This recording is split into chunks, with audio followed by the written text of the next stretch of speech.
Bien-aimés frères et sœurs, vous connaîtrez la vérité et la vérité vous affranchira. Ça, c'est pas moi qui le dis, c'est la Bible qui le dit. Mais moi, je vous dis mieux. Vous connaîtrez la vérité historique, notamment celle de vos ancêtres kémites, et vous aurez une vision globale de ce que c'est que la vraie souveraineté politique. J'ajoute, vous reviendrez à la spiritualité africaine ancestrale et vous comprendrez les enjeux de l'indépendance économique. Et pour terminer, vous accepterez votre identité culturelle kémite et vous obtiendrez deux choses. La première, c'est la paix. La seconde, c'est le développement, à une condition. L'unité de toute l'Afrique noire, l'unité de tous les Noirs du monde entier. Otep à tous, bienvenue sur la chaîne des panafricanistes par essence, par conviction et par excellence. Celle des citoyens kémites par nécessité et obligation de combat. Nous sommes une chaîne qui n'est guidée que par nos ancêtres et rien que par les ancêtres qui appartiennent à l'égrégore du monde noir. Par conséquent, nous ne croyons en aucun Dieu venu de l'étranger. Toutefois, cette vidéo n'est aucunement destinée à inciter à la haine ou à la violence, car nous menons un combat qui est d'abord et avant tout spirituel, intellectuel et démocratique. Ensuite, il est politique, géopolitique et géostratégique, contre l'impérialisme, le colonialisme, le néocolonialisme et l'endocolona, qui sont tous qualifiés de crimes contre l'humanité. Nous menons ce combat sur la base du principe fondamental que nous avons hérité de nos ancêtres kémites, qui est celui de la Mahat, c'est-à-dire solidarité, vérité et justice. Vous êtes donc en droit de connaître la vérité et nous avons l'obligation de vous dire la vérité, rien que la vérité, afin que justice soit rendue au continent africain. Et ça, c'est notre modeste contribution dans cette noble lutte en faveur de la souveraineté, la solidarité, la dignité et l'unité africaine. C'est exactement ça que nous appelons le panafricanisme. Bien-aimés frères et sœurs, nous allons vous parler de ces intellectuels qui détruisent l'Afrique. Et je précise ces intellectuels africains, pas les intellectuels occidentaux, parce que les intellectuels occidentaux, ils sont effectivement dans leur rôle, celui de d'épaisser, comme ils l'ont toujours fait, de piller le continent africain. Vous savez, il y a eu des grands intellectuels occidentaux, mais ils ont ils ont soutenu l'esclavage, la colonisation. Mais cette fois-ci, je vous parle des intellectuels africains. Et pour la plupart, comme moi, nés en Afrique, grandis en Afrique. Parfois, ils ont fait leurs études en Afrique. D'autres sont venus jusqu'en Europe, aux États-Unis. Ils ont fait des études dans ces pays. Ils ont obtenu des grands diplômes, des licences, des maîtrises, des doctorats. Mais ce sont eux qui détruisent l'Afrique. Vous allez aujourd'hui, c'est un constat que je fais. Hein. Je peux peut-être me tromper, d'ailleurs, je préfère même me tromper. Vous allez en Afrique, là, dans tous les gouvernements africains. Vous allez voir que c'est bourré d'intellectuels. C'est bourré d'intellectuels. Vous allez dans l'opposition. J'appelle l'opposition dans ce cas particulier, ceux qui critiquent, ceux qui apportent des points de vue parfois nuancés et tout machin. Vous allez trouver aussi tous les intellectuels possibles. Et vous allez les trouver dans tous les domaines. Mais,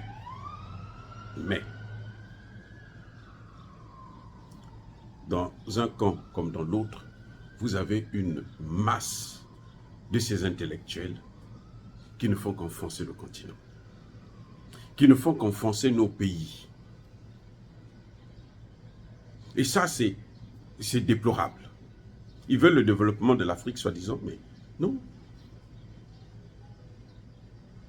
Deux choses les animent. Deux. Le pouvoir et l'argent. Quand vous donnez aux intellectuels africains de l'argent, ils s'affolent. Là, c'est fini.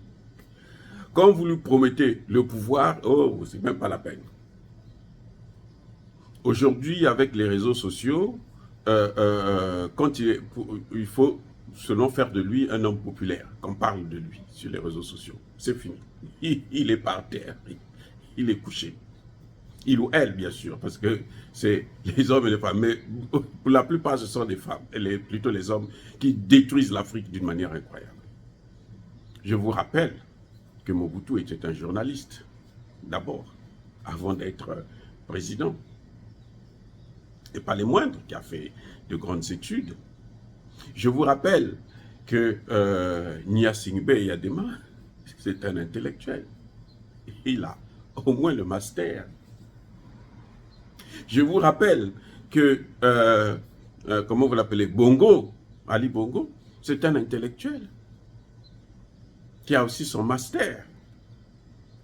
Donc, vous voyez, vous avez ce parterre d'intellectuels, mais qui, malheureusement, sont en train d'enfoncer le clou. Et ça dit qu'il est au pouvoir, là. Quand il quitte le pouvoir, il n'y a rien que vous pouvez retenir de lui. C'est leur particularité. C'est-à-dire que vous ne pouvez pas dire que, oh, lui au moins, voilà ce qu'il a fait de bon pour son pays, pour le continent africain. Comme on le voit aujourd'hui, Assimi Goïta, en un an, il a réformé l'armée. L'armée malienne est devenue une grande armée. Il a équipé l'armée. Il est en train de travailler maintenant dans le domaine économique. Là, il venait de lancer un nouveau train au Mali. On le voit avec Traoré. Mais vous avez de ces intellectuels qui veulent seulement qu'on parle du bien. Que, oh, lui. Et les Occidentaux, ils ont tout compris. Ils se disent, bon, lui là, on va blaguer avec lui. On te prend, on te torture un peu, te bouscule un peu là. Et puis après, bon, on dit, bon, maintenant tu peux travailler pour nous. Ah oui, chef, allez. Il devient maintenant l'ennemi de l'Afrique. Parfois sans le savoir. Mais en général, ils savent, puisque ce sont des intellectuels. Ils savent que ce qu'ils sont en train de faire là, ce n'est pas bon. Mais ils continuent quand même. Oui, parce que les Occidentaux, ils ont le chic. Ils savent, eux, on va les avoir. Si ce n'est pas l'argent qu'on va utiliser, comme on a fait pour Achille Mbembe, par exemple, bon, toi, tu auras l'argent. T'en fais pas. Et il est allé rédiger tout un rapport. Pour 30 millions. Il veut vendre l'Afrique. Il vient avec ses solutions. Il dit, bon, Macron, toi, tu es un dieu pour les intellectuels, faux intellectuels, bien sûr, et semi-intellectuels. Tu es notre dieu, donc voici comment tu dois faire pour régler les problèmes africains. Mon Dieu. Qu'est-ce que Macron a à voir avec les problèmes africains? Parce que Macron est qui pour venir régler les problèmes? Macron est maintenant africain, Macron est maintenant noir. Vous voyez, donc on se retrouve là, on a toujours ces intellectuels-là, bidons, garage, c'est-à-dire qui ne sont pas productifs. Ils ont parfois étudié dans leur pays avec des bourses de l'État et puis qui ne servent à rien. Vous avez aujourd'hui, par exemple, Blé Goudé, qui était pourtant un homme. On a vu qu'il était populaire. Qu'est-ce qu'on fait? On le prend, on l'amène à La Haye. Blé Goudé n'était pas le ministre de la Défense, Blé Goudé n'était pas le ministre de l'Intérieur. Pour qu'on dise que non, c'est Blé Goudé qui est à l'origine de ce qui s'est passé. Encore qu'il n'a rien fait. Rien. Mais on l'a amené à La Haye juste pour le torturer moralement. Le cas de Gbagbo aussi, c'est pareil. Pour les torturer. C'est pour ça qu'on les a amenés à La Haye. Gbagbo est sorti de là. Ils n'ont pas eu ce qu'ils attendaient. Parce que Gbagbo est sur la même ligne. Il n'a pas changé. Mais Blé Goudé est tombé. On a promis seulement d'être le prochain président. Après l'avoir torturé, bon, tu as compris la leçon? Oui, j'ai compris, chef. J'ai compris la leçon. Bon, maintenant, tu peux travailler pour nous.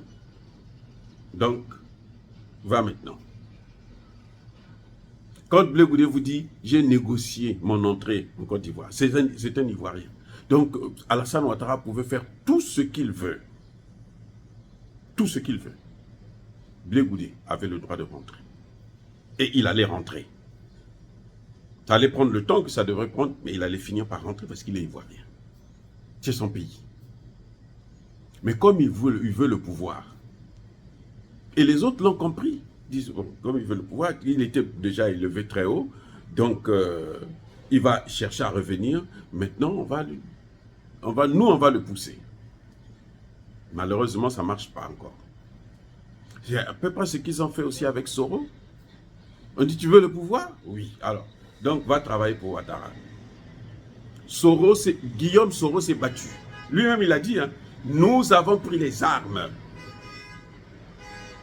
pour que Alassane Ouattara soit au pouvoir. Et voilà ce que ça donne.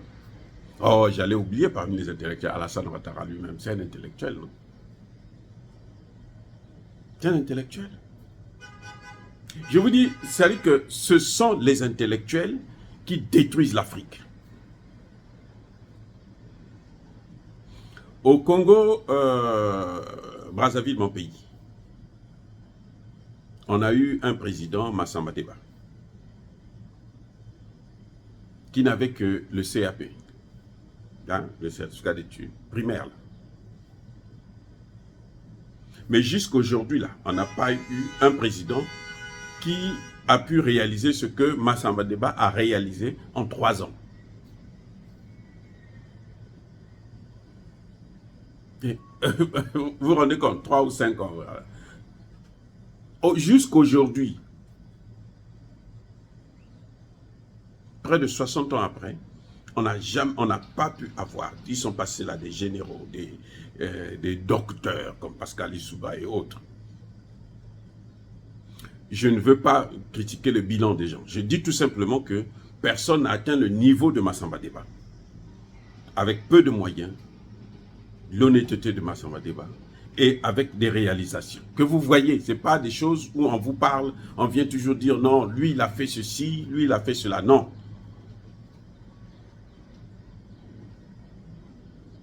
Vous allez dans tous les gouvernements africains, vous allez trouver des docteurs, des masters, des maîtrises, ils appellent ça maintenant Master 1, parce que comme des maîtrises, pour eux c'est trop petit, donc Master 1.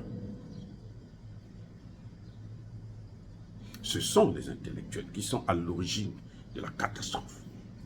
Ce sont les intellectuels africains. Il y a des intellectuels qui viennent vous dire carrément, hein, ils écrivent même des livres, ils viennent vous dire que, oh, mais au Rwanda, l'opération turquoise, là, les Français sont venus sauver les Rwandais. Alors que le problème, justement, ce sont les Français.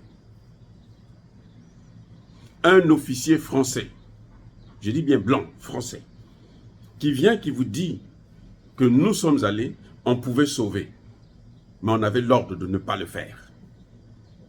Il vient contredire la thèse des intellectuels africains.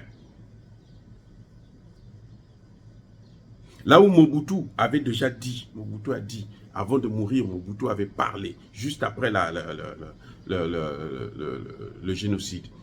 Il a dit, mais c'est moi qui devrais amener Abiyarimana, donc c'est moi qui devrais mourir avec lui. Mais je savais que je ne pouvais pas atterrir au Rwanda. Mais mon frère me disait, Abiyarimana disait à Mobutu, que, mes grands frères, moi je ne peux pas me réconcilier avec mes frères parce que les Français ne veulent pas. François Mitterrand ne voulait pas que moi je puisse me réconcilier avec mes frères.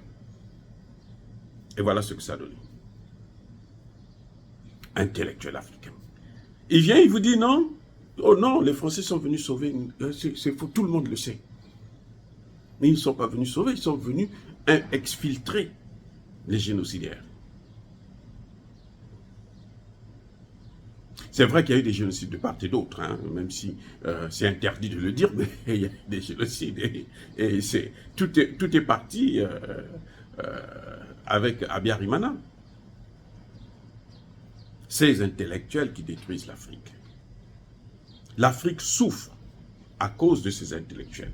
Parce qu'ils sont allés dans les écoles occidentales. Et ces écoles-là ne leur apprennent pas. Ça ne nous apprend pas à être autonome dans la pensée. On le voit, Didier Raoult est en train de se battre. Il y a des gens qui ont dit qu'il est devenu fou, alors que c'est l'un des plus grands médecins français actuellement, des grands chercheurs. Et quand cette affaire du Covid est arrivée, vous avez vu, la majorité, je dis bien la très grande majorité des médecins africains vous disent, allez vous faire vacciner. Ah bon, c'est bon? Oui, allez vous faire vacciner. Parce que il y a la maladie, il faut aller se faire vacciner. Des gens, certains médecins m'ont dit, mais toi tu es aux États-Unis, tu as la chance parce que vous avez de bons vaccins. Je dis, ok. On s'est rendu compte que le vaccin qu'on a envoyé en Afrique, ce n'est pas le même vaccin qu'on a utilisé dans ces pays, aux États-Unis ou en Europe. Celui qu'on a envoyé en Afrique, là, c'était pire, c'est la pourriture. Et les médecins africains, ils vous disent, allez vous faire vacciner, comme s'ils ont expérimenté, ils ont vérifié si le vaccin était bon. Non, ce n'est pas leur problème, puisque ça a été fait par les autres. Et surtout, si on leur donne de l'argent, bon, nous, on va avoir l'argent pour convaincre les gens à partir de se faire vacciner. Ça y est, c'est fini. Et Raoult est en train de se battre, là. Et de plus en plus, les gens sont en train de lui donner raison. En France, en tout cas. Bref, je voulais tout simplement dire que il y a un problème avec les intellectuels africains. Il faut que nous puissions être un peu plus objectifs. Ne pas se laisser avoir aussi facilement pour l'argent, pour le pouvoir. Il suffit de vous torturer un peu et puis après vous changez complètement d'avis. Mobutu avait un système, vous êtes intellectuel, vous arrivez, il vous prend, il vous propulse au pouvoir. Comme tu fais trop de bruit, bon, vas-y maintenant, tu vas gérer. Et quand tu vas gérer, quelques mois, 6 mois plus tard, tu es déjà dans des dettes, tu as acheté une maison, de ceci, de cela. Après, il te prend, il te vire. Donc, il t'élève et puis il te rabaisse. Et le lendemain, il vient te voir pour dire, bon, quand il te voit maintenant, tu es complètement par terre. Il vient te voir pour te dire, tu as compris la leçon? Tu vas encore critiquer? Oh non, je ne vais plus critiquer. Monsieur le Président, je ne vais plus critiquer. Ah bon. Maintenant, on va voir si on peut te trouver une petite place quelque part. Tu vas encore continuer à jouir. Voilà comment les intellectuels agissent. C'est le même système que les Occidentaux ont utilisé avec Blé Goudé. On le met en prison pour le traumatiser et après on lui dit, bon, tu as compris la leçon, maintenant tu vas travailler pour nous, oui, chef. Ils ont fait ça avec Mbemba, qui est là aujourd'hui, le ministre de la Défense en RDC. On l'a mené à la haine, on l'a torturé, moralement en tout cas. Après on lui dit, tu as compris la leçon, oui. Bon, tu es milliardaire, non? Comme lui, il a déjà l'argent, ce qui lui manquait, c'est le pouvoir. Donc, on dit, bon, maintenant, tu vas avoir le pouvoir. Calme-toi maintenant. Tu ne seras pas candidat. Oui, je ne serai pas candidat. Bon, toi, on va te donner ta place. Et il est là. Mbemba sait. Il avait un groupe de mercenaires. Oui, il avait son armée privée. Mbemba, là. Il est maintenant ministre de la Défense. Il n'est pas capable de réorganiser l'armée congolaise. Il n'est pas capable de comprendre que non, les partenaires que nous avons là, ce sont le problème. Les intellectuels africains. Et Mbemba, c'est un intellectuel aussi. Jean-Pierre Mbemba, c'est un intellectuel. Ça veut dire que je peux passer toute la journée à vous citer des exemples et vous dites non. Les intellectuels africains. C'est le problème. On n'est même pas capable de s'entendre entre nous pour dire, bon, voici ce que nous allons prendre comme position. Dès qu'on nous met tous ensemble, là, ça tire à boulet rouge de part et d'autre. Dès qu'on nous met ensemble, là, et c'est un grand problème que nous avons. Nous devons aller au-delà de tout ça. On n'est pas capable, les intellectuels africains ne sont pas capables de connaître ce que c'est que l'intérêt commun. Vous les mettez ensemble, là, c'est comme des fourmis. C'est incroyable. Bref, bien-aimés frères et sœurs, en tout cas, je persiste ici. Soyez bénis, abondamment bénis par le Dieu de Kemet. Mais que tous ceux qui persécutent le continent africain, le pillent et le déstabilisent, qu'ils soient noirs, blancs, chinois, arabes, indiens, ou qui qu'ils soient maudits, punis, foudroyés, neutralisés, écrasés par ce Dieu de Kemet et par nos ancêtres angélisés. Vive l'Afrique éternelle. J'ai dit et j'assure.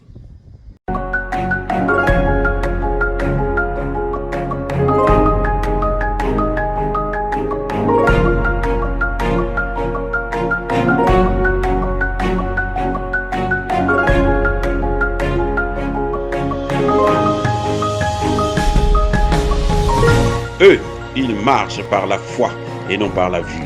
Mais moi, je vous conseille vivement de marcher par la connaissance scientifique et historique, notamment celle de nos ancêtres kémites, par les 5 sens et par l'intelligence. À vous, à Pierre.